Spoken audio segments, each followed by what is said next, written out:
I started at Allens as a paralegal about 4 years ago now, and I was paralegaling for about 3 years while I finished my law degree. I got involved with the Acid Survivors Foundation through an article that a friend sent me from actually the Sydney Morning Herald about acid violence around the world, including in Pakistan. And I looked it up. I was intrigued, and I wanted to know a bit more about what kind of person attacks someone else with acid. And it turns out that it's quite a prevalent problem in Pakistan, that a lot of women particularly get attacked by their husbands or their husbands' families with acid, because acid is pretty cheap and pretty freely available in cotton growing areas. In particular, it's used as a pesticide.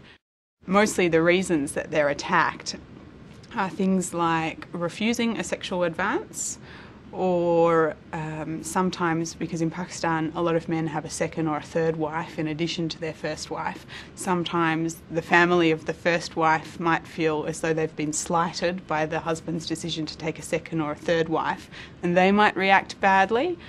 And often, perhaps most often, it's actually the husband himself who's attacking his wife with acid for being disobedient or something like that.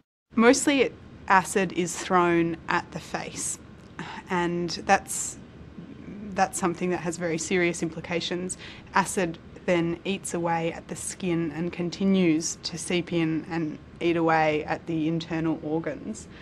And it's particularly horrific when it's aimed at the face, because what it does is disfigure them for life, and that's why I find it such a confronting form of domestic violence, because it really does have a lasting impact on this person's human dignity for the rest of their life.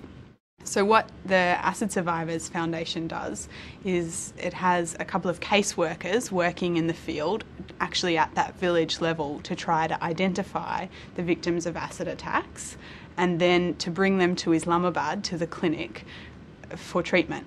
And so then everything's provided by the foundation, and it costs nothing to the victim or their family. And they come to Islamabad, they have counselling, and they have specialist nurses there on hand 24 hours a day. And then they are accommodated in this shelter for the sort of 3 months on average that it takes for their 3 separate surgical interventions, the grafting and everything else.